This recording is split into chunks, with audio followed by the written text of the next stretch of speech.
Hi student, today I will discuss about the significance of taking nursing history. So, let's start the video. Patient history জিনিসটা কি এবং এটা আমরা কেন নেব সেটাই আজকে আমি তোমাদের সাথে আলোচনা করব। তো এটা যাতে তোমরা ভালোভাবে বুঝতে পারো সেই জন্য আমি একটি ফরম্যাট নিয়েছি। তো এই ফরম্যাটটি দেখে দেখে তোমাদেরকে আমি বলবো যে তোমরা কিভাবে পেশেন্ট হিস্ট্রিটা নিতে পারো। এটি একটি ফরম্যাট, এই ফরম্যাটটাই হচ্ছে কি পেশেন্ট হিস্ট্রির ফরম্যাট। তো ফার্স্টে আমাদের কি নিতে হবে? Identification data. ফার্স্টে আমাদের যেটা নিতে হবে that is identification data. Identification data বলতে কি, পেশেন্টের যে ইনফরমেশানগুলো, মানে এটা তুমি বেড হেড টিকিটে, হসপিটালে যে বেড হেড টিকিট থাকে ওখানেই পাবে যে পেশেন্টের আইডেন্টিফিকেশান ডাটা। মানে ফার্স্টে তোমার কি থাকবে? পেশেন্টের নেম। তাহলে পেশেন্টের কি নাম আছে সেটা জানার জন্য কিন্তু আমি পেশেন্টকে ডাইরেক্টলি গিয়ে এইভাবে জিজ্ঞাসা করতে পারি না কখনোই যে আপনার নাম বলুন, আপনার বয়স বলুন, আপনি কোথা থেকে এসেছেন, এইভাবে আমি বলবো না। ফার্স্টে আমি ওয়ার্ডে গিয়ে পেশেন্টের সাথে একটা আইপিআর বিল্ড করব, তাকে কিছু কেয়ার প্রোভাইড করব, যার ফলে ট্রাস্টটা ডেভেলপ হয়, তবেই কিন্তু পেশেন্ট আমাকে এই ইনফরমেশানগুলো দিতে চাইবে। না হলে পেশেন্টেরও মনে হতে পারে যে আমার ডাটাগুলো, আমার ইনফরমেশানগুলো নিয়ে হয়তো ইনি কোথাও সাপ্লাই করবে, তো সেই জন্য সে নাও দিতে পারে তোমাকে, বা সে দিতে গিয়ে ইরিটেট ফিল হতে পারে। ঠিক আছে, সেই জন্য আমাদের ফার্স্টেই যেটা ওয়ার্ডে গিয়ে পেশেন্টের সাথে কথা বলবো, গল্পের ছলে আমি তার হিস্ট্রিটা নেব। আমি তাকে এইভাবে কোশ্চেন করব না ডাইরেক্টলি যে নাম বলুন ডায়েরিতে লিখছি, এজ বলুন ডায়েরিতে লিখছি, এইভাবে নয়। ঠিক আছে, তাহলে আমি ফার্স্টে একদম যেটা দেখতে পাচ্ছি যে পেশেন্টের নাম। তো পেশেন্টের যেটা নাম হবে আমি এখানে পেশেন্টের থেকে গল্পের ছলে পেশেন্টের নাম নেব, তারপরে জিজ্ঞাসা করব আপনার বয়স কত। মানে ফার্স্টে আমি গিয়ে জিজ্ঞাসা এইভাবে করব যে আপনার কি হয়েছে, আপনি কবে ভর্তি হয়েছেন, কি কি সমস্যা হয়েছিল, তারপরে আপনার নামটা বলুন, আপনার বয়স বলুন, এইভাবে আমি স্টার্ট করতে পারি। তারপরে কি সেক্স, তাহলে কি মেল না ফিমেল আমি ওয়ার্ডে পেশেন্ট দেখেই বুঝতে পারবো। কেয়ার অফটা এখানে কি হবে? যদি মেল পেশেন্ট হয় তো বাবার নামই হবে, আর যখন যদি ফিমেল পেশেন্ট ম্যারিড পেশেন্ট হয় তখন এখানে হাজব্যান্ডের নাম হবে। ঠিক আছে, আর সিঙ্গেল যদি হয়, ম্যারিড যদি না হয় ফিমেল পেশেন্ট, তখন বাবার নাম হবে। দেন হচ্ছে রিলিজিয়ান, এটা হিন্দু হতে পারে, খ্রিস্টিয়ান হতে পারে, মুসলিম হতে পারে। ঠিক আছে, সেই ওয়াইজ আমি রিলিজিয়ানটা নাম দেখেই আমি অনেক সময় রিলিজিয়ান বুঝতে পারি। তো তারপরে আমি অ্যাড্রেসটা কিন্তু এখানে ফুল অ্যাড্রেস আমি নেব, পেশেন্টের ফুল অ্যাড্রেস বলতে কি, পেশেন্টের হচ্ছে যদি ওয়ার্ড থাকে ওয়ার্ডের নাম, তারপরে হচ্ছে তোমার পিএস মানে পুলিশ স্টেশন, তারপরে হচ্ছে তোমার ডিস্ট্রিক্ট, তারপরে হচ্ছে কি কোন স্টেট থেকে পেশেন্ট এসছে, পুরো ফুল অ্যাড্রেসটা আমাকে নিতে হবে। তারপরে যেখানে চলে আসছি রেজিস্ট্রেশন নাম্বার পেশেন্টকে হসপিটাল থেকেই প্রোভাইড করা হয়, বিএইচটি যে সিট আমরা ওখানেই পেয়ে যাব পেশেন্টের রেজিস্ট্রেশন নাম্বার। তারপরে আমার ডায়াগনোসিস, আমরা এমনও অনেক কেস পাবো যেখানে হচ্ছে পুরো আনডায়াগনোস অবস্থায় কেসগুলো আসতে পারে এমার্জেন্সিতে। তো তখন যদি আমি কোনো পেশেন্টকে পাই তো আমি এটা পেশেন্টকে বলতে পারি যে আপনি কি চিপ কমপ্লেন নিয়ে এসেছেন। তো আমি ডায়াগনোসিস যদিও না পাই, আমার চিপ কমপ্লেনটা আমি লিখতে পারি। আর ডায়াগনোসিসের পয়েন্টসটাতে আমি কী লিখব? যে ডায়াগনোসিস ইজ নট ডান। ঠিক আছে, আমি এইটুকু লিখে দিতে পারি। আর যদি ডায়াগনোসিস করা থাকে, ডক্টর ডায়াগনোসিস করে দিয়ে যায়, তাহলে কি আমি ডায়াগনোসিসের নামটা লিখব। তারপরে হচ্ছে বেড নাম্বার, কত নম্বর বেডে পেশেন্ট আছে, তারপরে ওয়ার্ড, কোন ওয়ার্ডে আছে, এটা কিন্তু এক্সাক্ট ওয়ার্ডটার নাম আমাকে বলতে হবে। যদি ধরুন সার্জিক্যাল মেলে আছে তো সার্জিক্যাল মেল, সার্জিক্যাল ফিমেলে আছে তো সার্জিক্যাল ফিমেল। এবারে আমার যেটা আসছে সেটা হচ্ছে কি আন্ডার ট্রিটমেন্ট অফ লিখে এখানে কি ডক্টরের নাম লিখতে হবে, যে কোন ডক্টরের আন্ডারে পেশেন্ট আছে, বা তার আমরা ইউনিটও লিখতে পারি। যে যখন মানে আমি ডক্টরের নাম জানবো না, তো আমি শুধু ইউনিটটা লিখলেও কিন্তু আমি সেই জিনিসটাকে কমপ্লিট করতে পারবো, যে আন্ডার ডক্টর অফ। তারপরে আমার আসছে ডেট অফ অ্যাডমিশন, মানে কত তারিখে পেশেন্ট হচ্ছে হসপিটালে অ্যাডমিটেড হয়েছে, অ্যাডমিশনের আমি টাইমটাও এখানে কিন্তু দিতে হবে। অ্যাট ধরো 10:30 AM, তো আমাকে এই টাইমটা হচ্ছে কিন্তু লিখে দিতে হবে যে 10:30 AM। তারপরে যেটা আমার আসছে ডেট অফ অপারেশান, যদি অপারেশান হয় তো অপারেশনের ডেট আমাকে দিতে হবে যে কবে আমার অপারেশানটা হয়েছে। ঠিক আছে, তাহলে আমি ডেট অফ অপারেশানটা এখানে দেব। তারপরে হচ্ছে নেম অফ অপারেশান, মানে কী অপারেশান হয়েছে। এমন অনেক সময় আমরা কেস পাবো যে তারা, আমি যখন পেশেন্টকে পেয়েছি তখন আমার অপারেশান হয়নি পেশেন্টের, তাহলে আমি কি করব? তাহলে আমি লিখব যে অপারেশান ইজ নট ইয়েট ডান। ঠিক আছে, বা এখনও পর্যন্ত অপারেশান হয়নি এটা। বা যদি অপারেশান কোনো না থাকে, পেশেন্ট ধরো মেডিসিন ওয়ার্ডে ভর্তি আছে, তখন আমি লিখব কি নাথিং সিগনিফিকেন্স, এই জায়গাটা আমি লিখতে পারি। তারপরে যেটাতে আমি চলে আসছি দ্যাট ইজ কি chief complain of the patient. Chief complain মানে কি, পেশেন্ট যে কমপ্লেন নিয়ে হসপিটালে এসছে দ্যাট ইজ চিফ কমপ্লেন। মানে পেশেন্ট একটা পেশেন্ট তখনই তো হসপিটালে যায় যখন তার কিছু প্রবলেম হয়, একটা নর্মাল মানুষ তো হসপিটালে এমনি যাবে না। তো পেশেন্ট কী কারণে হসপিটালে এসছে দ্যাট ইজ তার চিফ কমপ্লেন। তো আমি এইভাবে যেরকমভাবে লেখা দেখো বুলেটিন দিয়ে দিয়ে পেশেন্টের ফিভার, পেশেন্টের headache, discharge inform anal fistula for 1 month, কতদিন ধরে প্রবলেমটা চলছে আমি সেটাও লিখতে পারি যদি লং টার্ম হয়। আর যদি রিসেন্টলি কোনো প্রবলেম অ্যারাইজ করে পেশেন্টের, তো আমি সেটা বুলেটিন দিয়ে দিয়ে এইভাবে আমি জিনিসটাকে লিখতে পারি। তারপরে যেটা আমার আসছে পার্সোনাল হিস্ট্রি।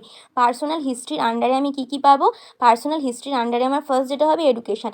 এডুকেশান কোয়ালিফিকেশান খুব জরুরি একটা জিনিস। কেন কি, আমি যখন কোনো পেশেন্টকে অ্যাডভাইস দেবো, এডুকেটেড পেশেন্ট যতটা সেটা মানে বা পারসিভসটা যেমনভাবে করবে, যেভাবে পেশেন্ট নিতে পারবে, কিন্তু একটা আনএডুকেটেড পেশেন্ট এটা ভালোভাবে খুব একটা মানে বা সেইভাবে ইফেক্টিভলি নিতে পারবে না।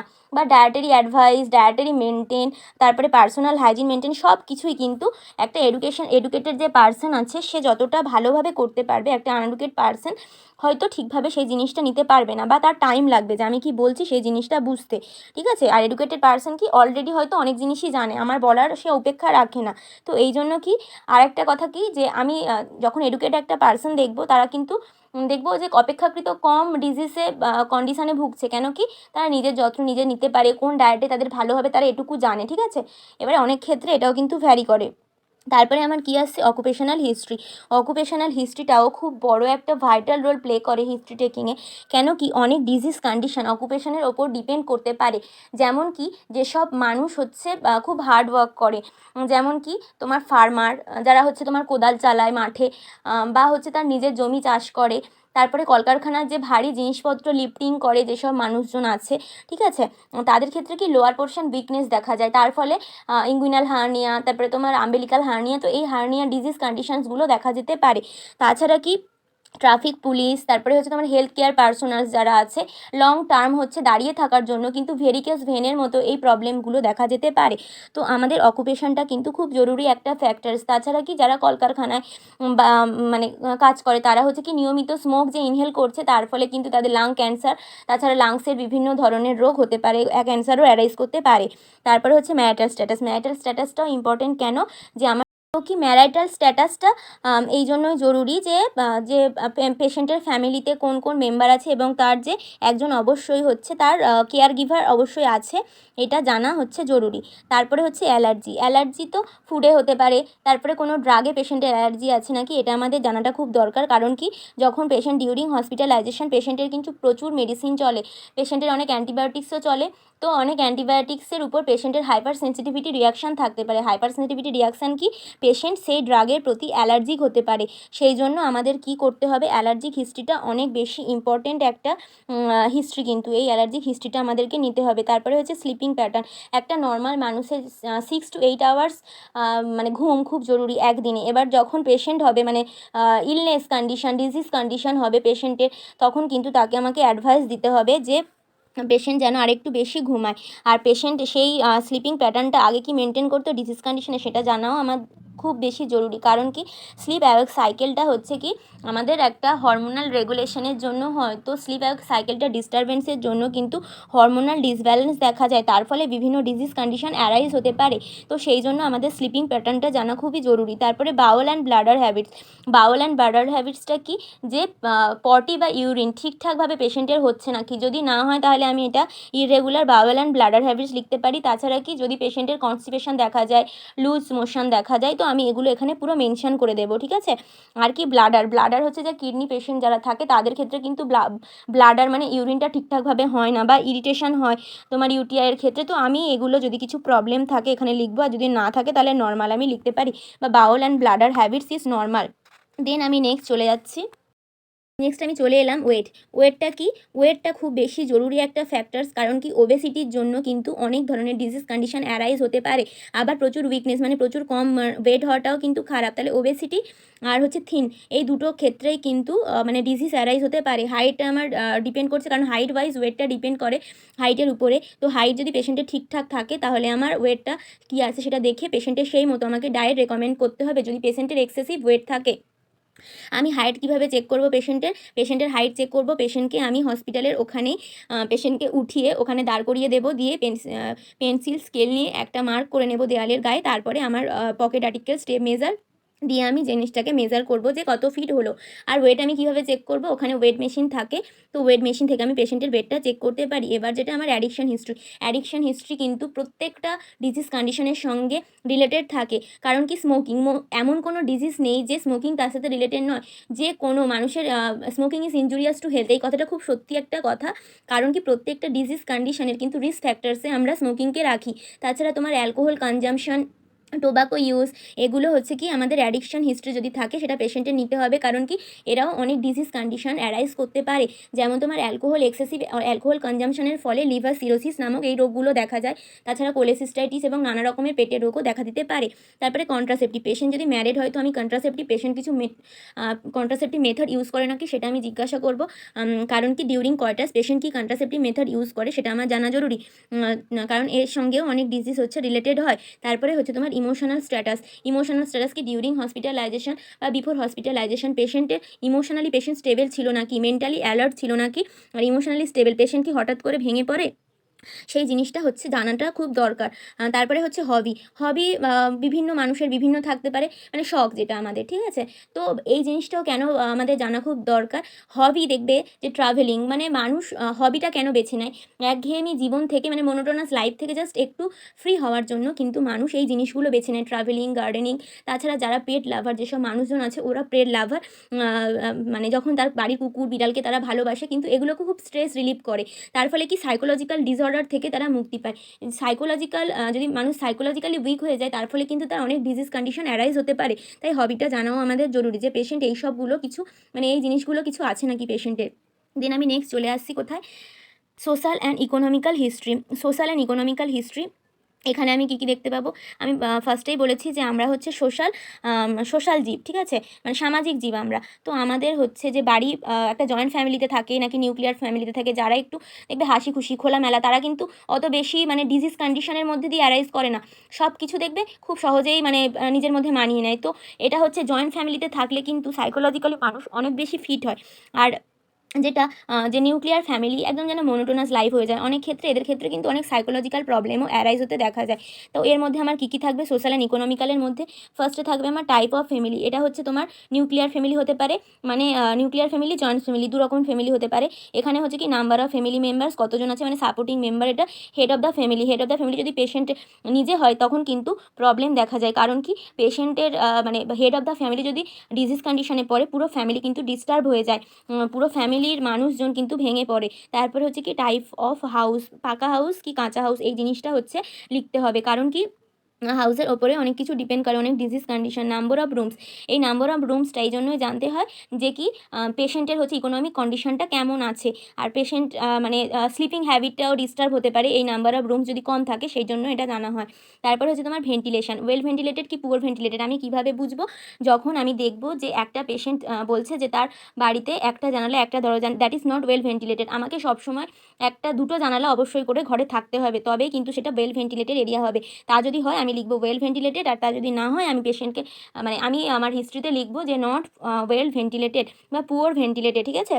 দেন হচ্ছে আমার ইলেকট্রিসিটি হচ্ছে, দেখো এখনও গ্রামের দিকে অনেকের থাকে না অনেক জায়গায়, তো ইলেকট্রিসিটিটা জানাও জরুরি। কারণ কি ইলেকট্রিসিটির ওপরে অনেক কিছু ডিপেন্ড করে। এই তোমার ধরো snake bite, insects bites, animal bites, এইগুলো হচ্ছে দেখা যায়। কারণ কি কম আলোতে এই জিনিসগুলো চলে আসে ঘরের মধ্যে, দিয়ে ইনজুরি করাতে পারে। তারপরে স্যানিটেশন যদি ওয়েল ডেভেলপ স্যানিটেশন সিস্টেম না হয়, সেখান থেকে কিন্তু অনেক ধরনের ডিজিজ কন্ডিশন হতে পারে। সেই জন্য আমাদের স্যানিটেশন মানে সিস্টেমটা ওয়েল ডেভেলপ নাকি পেশেন্টের, সেটা জানা খুব জরুরি একটা জিনিস। তারপরে আমার আসছে ওয়াটার সাপ্লাইটা কি, পেশেন্টকে আমি জিজ্ঞাসা করতে পারি যে আপনি কোথাকার জল খান, 1000 ফুট টিউবওয়েলের জল খান নাকি মিউনিসিপ্যালিটি নাকি কোনো ড্রামের জল ইউজ করেন, মানে যেগুলো হচ্ছে কিনতে পাওয়া যায়। তো পেশেন্ট যা বলবে সেই মতো কিন্তু আমাকে অ্যাডভাইসও দিতে হবে। কারণ কি কারণ কি ওয়াটার সাপ্লাই হচ্ছে কিন্তু আমাদের অনেক মানে অনেক কিছুর উপর ডিপেন্ড করে, কারণ প্রচুর পেটের রোগ আছে যেরকম তোমার কলেরা। তো এগুলো যেহেতু জলবাহিত রোগ, এখান থেকে ওয়াটার যদি আমরা মানে যদি কম ফুটের জল খাই তো এই ক্ষেত্রে এই রোগগুলো দেখা দিতে পারে। তাছাড়া আর্সেনিক যদি জলের মধ্যে দিয়ে আসে তো আমাদের শরীরে সেগুলো ক্ষতি করে, সেজন্য আমি সেই ওয়াইজ পেশেন্টকে অ্যাডভাইস দেবো। তারপরে যেটা আমার আসছে আর্নিং মেম্বার কতজন আছে বাড়িতে, সেটাও খুব ইম্পর্টেন্ট একটা ভাইটাল রোলস ইকোনমিক স্ট্যাটাসটা জানার জন্য। তারপরে মান্থলি ইনকামটা কেন জানা খুব জরুরি একটা জিনিস। মান্থলি ইনকাম পেশেন্টের যেমন হবে আমি সেই ওয়াইজ কিন্তু পেশেন্টকে তার ডায়েটারি অ্যাডভাইসটা দেবো। একটা পেশেন্ট যখন লো ইকোনমিক স্ট্যাটাস দিয়ে বিলং করছে, আমি কখনোই তাকে অ্যাডভাইস করবো না আপনি রোজ মাছ খান, মাংস খান, ডিম খান, আপনার শরীরে প্রচুর প্রোটিনের দরকার। না, আমার অ্যাডভাইসটা তখন তার লেভেলের হবে। আপনার বাড়িতে যদি পুকুর থাকে মাছ ধরে খাবেন, আপনি শাকসবজি যদি টাকা দিয়ে কিনতে না পারেন, মাঠে তো কত রকমের শাকসবজি আছে সেগুলো খাবেন, কলার থোর খাবেন, মোচা খাবেন, এগুলোতে প্রচুর পরিমাণে আয়রন থাকে। তাছাড়া এগুলো হচ্ছে সেলুলোজ জাতীয় ফুড, তো এগুলো খেলে আপনার পেটের রোগ খুব কম হবে, কনস্টিপেশন আপনার একদমই হবে না। ঠিক আছে, আমি এইভাবে পেশেন্টকে অ্যাডভাইস দিতে পারি। আর কি, যদি দেখি যে আমার পেশেন্ট একটু মানে ইকোনমিক স্ট্যাটাস একটু বেশি মানে হায়ার ইকোনমিক স্ট্যাটাস থেকে বিলং করছে, তখন আমি পেশেন্টকে বলতেই পারি যে আপনি প্রোটিন খান, আপনার শরীরে প্রোটিন লাগবে, মাছ মাংস ডিম খান। কিন্তু তা বলে সবসময় নয় যে পেশেন্ট মাছ মাংস ডিমই খেয়ে চলবে, ঠিক আছে, সব কিছুই তো শরীরে লাগে। তো আমার অ্যাডভাইসটা কী লেভেলের হবে সেটা আমার মান্থলি ইনকামের উপর অনেক সময় ডিপেন্ড করে। তারপরে আমি চলে আসছি কি past medical and surgical history. Past medical history আর past surgical history. Past medical হিস্ট্রিটা আমি তখনই বলবো যখন দেখব যে আমার পেশেন্টকে আমি জিজ্ঞাসা করব যে আগে আপনার এমন কোনো কন্ডিশন হয়েছিল যার জন্য আপনাকে হসপিটালে অ্যাডমিট হতে হয়েছে, এমন কোনো ডিজিজ বা কোনো লং টার্ম ডিজিজ যেমন hyper tension, diabetes mellitus, hypothyroidism, hyperthyroidism, ঠিক আছে, কোনো লং টার্ম ডিজিজের মধ্যে দিয়ে কি আপনি গেছেন, বা আপনার কি এখনও আছে এরকম কোনো ডিজিজ, ঠিক আছে, এই জিনিসগুলো আমি পেশেন্টকে জিজ্ঞাসা করতে পারি। কিন্তু এটা নয় যে হ্যাঁ আমার দুদিন জ্বর হয়েছিল, আমি মেডিসিন খেয়েছিলাম সেরে গেছে, এটা হচ্ছে not A pass medical history, ঠিক আছে। যদি লং টার্ম কোনো ডিজিজ হয় সেটা পাস মেডিকেল হিস্ট্রি হতে পারে। আর হতে পারে কি যদি পেশেন্টের মানে কোনো এমন ডিজিজ হয়েছিল যে পেশেন্টকে হসপিটালাইজ হতে হয়েছিল, দ্যাট ইজ পেশেন্টের পাস মেডিকেল হিস্ট্রি। যদি না থাকে আমি লিখতে পারি no serious illness in past বা নাথিং সিগনিফিকেন্স। তারপরে আমার আছে কি surgical history. Past surgical history, যদি পেশেন্টের কোনো পাস্ট সার্জিক্যাল হিস্ট্রি মানে বিফোর মানে এই অপারেশনটা বা এখন যে হসপিটালে ভর্তি হয়েছে এর আগে যদি পেশেন্টের কোনো সার্জারি করতে হয় তো সেটা আমার পাস্ট সার্জিক্যাল হিস্ট্রির মধ্যে আমাকে লিখতে হবে। এর মধ্যে কিছু জিনিস অ্যাড করতে হবে, যেটা তোমার কত বছর আগে সার্জারিটা হয়েছে।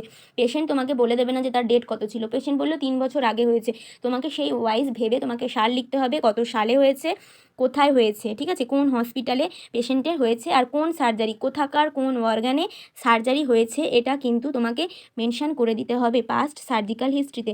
এবার পাস্ট সার্জিক্যাল হিস্ট্রি ধরো পেশেন্টের কিছু নেই, তখন তুমি কি লিখবে যে নাথিং সিগনিফিকেন্স, ঠিক আছে, পেশেন্টের থাকলে তুমি লিখতে পারো, না থাকলে তো আর পাবে না, ঠিক আছে, তাহলে এইটুকু তুমি লিখলে। এরপরে আমরা চলে আসছি, আচ্ছা, এরপরে যেটা হচ্ছে present medical and surgical history. তো প্রেজেন্ট মেডিকেল হিস্ট্রির মধ্যে আমি কি লিখবো, প্রেজেন্ট মেডিকেল হিস্ট্রি মানে হচ্ছে কি পেশেন্ট যে প্রবলেমগুলো নিয়ে এখন এসছে দ্যাট ইজ পেশেন্টের প্রেজেন্ট মেডিকেল হিস্ট্রি। তো যেগুলো আমি চিফ কমপ্লেনে বুলেটিন দিয়ে ওখানে লিখছিলাম সেইগুলো কিন্তু সেম হবে এখানে, ঠিক আছে, প্রেজেন্ট মেডিকেল হিস্ট্রির যে এই যে জায়গাটাতে আমি বুলেটিন দিয়ে দিই আমার চিফ কমপ্লেনগুলোই কিন্তু এখানে পরপর আমি সাজিয়ে লিখবো, ঠিক আছে, আমার সেম হবে দুটোই। তারপরে যদি আর কোনো লং টার্ম ডিজিজ থাকে পেশেন্টের আমি সেগুলো লিখতে পারি যদি সেজন্য কোনো মেডিসিন পেশেন্ট ইনটেক করে। তারপরে আমার চলে আসছে কি সার্জিক্যাল হিস্ট্রি, প্রেজেন্ট সার্জিক্যাল হিস্ট্রিতে, ঠিক আছে, প্রেজেন্ট সার্জিক্যাল হিস্ট্রি মানে কি যে পেশেন্ট এখন ভর্তি আছে তার কোনো সার্জারি হওয়ার জন্য, হয়তো তখনও পর্যন্ত সার্জারি হয়নি, কিন্তু আমি নামটা জানি যে অপারেশনটার নামটা কি, তো আমি নামটা লিখেই দিতে পারি, বাট এখানে লিখবো কি operation is not yet done, তার মানে there is no present surgical history, ঠিক আছে। তো যদি আমি পেশেন্টের সার্জিক্যাল হিস্ট্রির পরে পাই তো আমি তাহলে সেই অপারেশনটার নাম দেবো আর কবে হয়েছে সেই ডেটটা আমাকে কিন্তু মেনশন করে দিতে হবে, ঠিক আছে, এতটুকুই। তারপরে আমি চলে আসছি নেক্সট যেটা ফ্যামিলি হিস্ট্রি মানে কি যে পেশেন্টের ফ্যামিলিতে কারোর কোনো লং টার্ম ডিজিজ কন্ডিশন আছে নাকি, এখানে তোমার কি কি থাকতে পারে, history of asthma, tuberculosis, diabetes mellitus, then হচ্ছে তোমার hypertension, cardiac disease, congenital anomalies, তারপরে তোমার psychiatric disorder, any other hereditary or communicable disease. এবার আমি পেশেন্টকে কীভাবে জিজ্ঞাসা করবো, আমি পেশেন্টকে এইভাবে জিজ্ঞাসা করবো না যে আপনার বাড়িতে কি কারোর কোনো রোগ আছে, পেশেন্ট কিন্তু বলবে না না আমার বাড়িতে কারোর কিচ্ছু নেই। তোমাকে এইভাবে পেশেন্টকে জিজ্ঞাসা করতে হবে যে আপনার বাড়িতে কি কারোর অ্যাজমা আছে বা ঠান্ডা লাগার রোগ আছে, কারোর কি টিবি আছে, তারপরে বলবে কি কারোর কি সুগার আছে, কারোর কি হাই প্রেশার আছে, কারোর কি হার্টের কোনো রোগ আছে, কারোর কি কনজেনিটাল মেডিসিন আর কোনো রোগ আছে, মাথার কোনো রোগ আছে, সাইক্রিয়াটিক ডিসঅর্ডার কিন্তু বলতে হবে মাথার রোগ, ঠিক আছে, পেশেন্ট কিন্তু বুঝবে না সাইক্রিয়াটিক ডিসঅর্ডার মানে কি, ঠিক আছে। তো এই জিনিসগুলো আমাকে বলতে হবে, পেশেন্টকে পুরো মেনশন করে আমাকে ফ্যামিলি হিস্ট্রিটা অবশ্যই করে বলতে হবে। আমি চলে এলাম কি মেনস্ট্রুয়াল হিস্ট্রি। মেনস্ট্রুয়াল হিস্ট্রিটা কি লাগবে? মেনস্ট্রুয়াল হিস্ট্রি মানে হচ্ছে মেনস্ট্রুয়েশন পেশেন্টের কবে হয়েছে, এটা কিন্তু শুধু লাগবে ফিমেলদের ক্ষেত্রে, ঠিক আছে। তো মেনার্কি, মেনার্কি মানে ফার্স্ট জবে মেনস্ট্রুয়েশন সাইকেল কত বছরে হয়েছে, দ্যাট ইজ আমাদের 13 ইয়ার্সের মধ্যে মেনস্ট্রুয়েশন সাইকেলটা স্টার্ট হয়ে যায়, ঠিক আছে। তো আমি 13 ইয়ার্স আমি দিতে পারি পেশেন্টকে আমি জিজ্ঞাসা করবো যে আপনার ফার্স্ট কবে হয়েছিল মেন্সটা। তারপরে আমি কি সাইকেল এখানে পেশেন্ট যদি নর্মাল সাইকেল বলে যে যেমন হয় যে ডেট ওয়াইজই ঠিকঠাকই হয়, তো আমি 28 +- 2 করব। তারপরে আমার চলে আসছে ডিউরেশন। তো ডিউরেশন মানে কি কত দিন থাকে, ঠিক আছে। তো আমি এটা কারোর 3 দিন থাকে, কারোর হচ্ছে 8 দিন থাকে। তো পেশেন্টের যত দিন থাকে আমি সেটা হচ্ছে 3 থেকে 5 দিন বা 5 থেকে 8 দিন এইভাবে আমি লিখতে পারি। তারপরে হচ্ছে ফ্লোটা হচ্ছে কিন্তু অনেকের দেখবে নর্মাল হচ্ছে, আবার অনেকের এক্সেসিভ ফ্লোও হতে পারে, ঠিক আছে। তাহলে আমার ফ্লোটা ইররেগুলার নাকি রেগুলার সেটা হচ্ছে কিন্তু এখানে মেনশন করে দিতে হবে। তারপরে এনি আদার প্রবলেম ডিউরিং পিরিয়ডের সময় কোনো প্রবলেম, কি প্রবলেম, যদি কারোর পিসিওডি থাকে, ঠিক আছে, তো আমার সেইগুলো হচ্ছে কিন্তু এখানটায় মেনশন করে দিতে হবে। আর কি ধরো পেশেন্টের ডিসমেনোরিয়া আছে, প্রচুর পেন হয়, কিন্তু হালকা যে মাইল্ড পেন সবারই হয়, এটা কিন্তু কোনো ডিসমেনোরিয়ার পেন নয়। ডিসমেনোরিয়ার পেন আমি তখনই লিখবো যখন সেটা ডায়াগনোসিস হবে, ঠিক আছে, ডক্টর ডায়াগনোস করবে যে এটা হচ্ছে পেশেন্টের ডিসমেনোরিয়া আছে, তখনই আমি এই জায়গাটাতে ডিসমেনোরিয়াটা লিখতে পারবো, ঠিক আছে। এবারে আমার মেল পেশেন্ট যদি হয় আমি এখানে কি লিখব, নট অ্যাপ্লিকেবল আমি এখানে লিখতে পারি, ঠিক আছে, আমার যদি মেল পেশেন্ট হয়। তারপর আমি চলে আসছি অবস্টেট্রিক্যাল হিস্ট্রিতে। অবস্টেট্রিক্যাল হিস্ট্রিও কিন্তু মেল পেশেন্টদের লাগবে না, এটা শুধু ফিমেল পেশেন্টদের জন্য। তাহলে কি নাম্বার অফ চিলড্রেন, এটা কেন লাগে, যে যদি মাল্টিপল প্রেগনেন্সি অনেক মায়ের থাকে তার ফলে কিন্তু লোয়ার পোর্শনের উইকনেস দেখা যায়, তার সঙ্গে অনেক ডিজিজ কন্ডিশন রিলেটেড হতে পারে, সেই জন্য আমার নাম্বার অফ চিলড্রেন জানাটা জরুরি। আর ইয়ার অফ লাস্ট চাইল্ড বার্থের পরে কি মানে ডিউরিং আফটার প্রেগনেন্সি বা আফটার পোস্টপার্টাম পিরিয়ড মায়ের শরীর প্রচুর দুর্বল থাকে, কারণ প্রচুর মেডিকেশন অ্যাবজর্ব করে এই সময়, আর আয়রন ডেফিসিয়েন্সি অনেক সময় দেখা যায়, ঠিক আছে, অ্যানিমিয়াও দেখা যেতে পারে, সেই জন্য আমার এই হিস্ট্রিটা অবশ্যই পেশেন্টের থেকে নিতে হবে। তারপরে আমি চলে আসছি ডায়েটারি হিস্ট্রিতে কী দেখবো, ডায়েটারি হিস্ট্রিতে আমাকে ফার্স্ট যেটা দেখতে হবে ভেজ কি নন ভেজ, ঠিক আছে। পেশেন্ট ভেজ কি নন ভেজ এটা জানা কেন জরুরি, যে ভেজ পেশেন্ট যারা হয় তাদের ক্ষেত্রে কিন্তু দেখা গেছে যে প্রোটিনের অনেক সময় মানে ঠিকঠাক প্রোটিন তাদের শরীরে হচ্ছে ডেফিসিয়েন্সি দেখা গেছে, ঠিক আছে। তো কী হয় যে যারা লো ইকোনমিক ক্লাস থেকে আসছে যেসব পেশেন্টরা, ওরা কিন্তু ভেজ খেলে ওরা ঠিকঠাকভাবে তাদের শরীরে প্রোটিনের চাহিদা মেটাতে পারে না। কারণ কি, তারা খেলে কি খায়, তারা খেলে আলু ভাতে ভাত, মানে যেগুলো মানে নিরামিষ কম যেগুলো তোমার প্রোটিন সেগুলো খাচ্ছে, কিন্তু যখন তোমার একটু হাই ক্লাসের লোকজন ওরা ভেজ খাচ্ছে, ওদের কিন্তু তারা কিন্তু মিটিয়ে নিচ্ছে প্রোটিনের চাহিদা, তারা হচ্ছে ছানা খাচ্ছে, পনির খাচ্ছে, মিষ্টি খাচ্ছে, ঠিক আছে। এই জিনিসগুলো আমাকে সেই জন্য কি নন ভেজ পেশেন্ট কি ভেজ সেটা হচ্ছে আমাকে দেখতে হবে। যদি পেশেন্ট ভেজ হয় তাহলে কিন্তু আমাকে তার যেন শরীরে ঠিকঠাক প্রোটিনের চাহিদা মিটছে নাকি সেটা আমাকে দেখতে হবে। যদি পেশেন্টের ভেজ হয় আমাকে অ্যাডভাইস দিতে হবে যে অ্যানিমেল প্রোটিন যদি না খান তো আপনি তাহলে যে সোয়াবিন, ঠিক আছে, এই জিনিসগুলো মাশরুম এগুলো যেন পেশেন্ট খায়, তার ফলে যেন তার শরীরে প্রোটিনের চাহিদাটা ঠিকঠাক থাকে।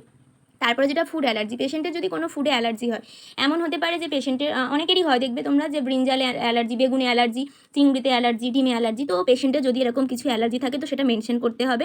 তারপরে ওয়ান ডে মেনু মানে একদিনের মেনু, সকাল থেকে রাত পর্যন্ত পেশেন্ট কী খায়, ঠিক আছে, সেইটা হচ্ছে আমার একদিনের ওয়ান ডে মেনু। এটা কিন্তু ডিউরিং হসপিটালাইজেশন নয়, ডিউরিং হসপিটালাইজেশন পেশেন্টের ঠিকঠাক মেনুই পেশেন্ট পাবে, পেশেন্টের হচ্ছে বিফোর হসপিটালাইজেশন কী মেনু খাওয়ার জন্য পেশেন্টকে এখানে আনা হয়েছে মানে আসতে হয়েছে, দ্যাট ইজ আমার ওয়ান ডে মেনু। একদিনেরটা আমাকে লিখতে হবে যে সকাল কটায় পেশেন্ট, আর একটা টাইমিংটা খুব ইম্পর্টেন্ট। কি দেখবে যে অনেকে হচ্ছে 11টার সময় ব্রেকফাস্ট করছে, তারপরে সেই 3টেয় গিয়ে মিল করছে, তারপরে হচ্ছে সেই কোন রাত্রে 12টার সময় ডিনার করছে, তো এগুলো ইররেগুলার ইটিং প্যাটার্ন।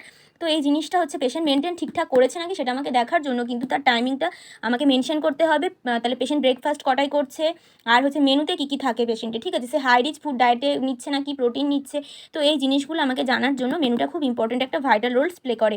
তারপরে হচ্ছে কি কটার সময় পেশেন্ট মিল করে বা লাঞ্চ করে সেটা হচ্ছে আমাকে জানতে হলো, কী পেশেন্ট খায় সেটা দেখলাম, কতটা অ্যামাউন্ট সেটাও মেনশন করতে হবে। আর হচ্ছে কটার সময় পেশেন্ট ডিনার করে, তাহলে 3টে মিল বা 3টে হচ্ছে খাবারের একটা মেনু আমি এখানটায় একটু মেনশন করে দিতে হবে আমাকে। তাহলে কি এইগুলো যেগুলো আমি বললাম সেগুলো কিছুটা হলেও কি বোঝা গেল। এরপরে যদি কিছু প্রবলেম থাকে তো তোমরা আমাকে হচ্ছে কমেন্ট করে জানাবে, তোমরা যদি চাও তো আমি এটা ডেসক্রিপশন বক্সে এই পেশেন্ট হিস্ট্রিটা দিয়ে দিতে পারি। থ্যাংক ইউ এতক্ষণ আমার ভিডিওটা দেখার জন্য। যদি ভালো লেগে থাকে তো লাইক, শেয়ার এবং সাবস্ক্রাইব করে দেবে। এখন এই পর্যন্ত, পরে আবার দেখা হবে।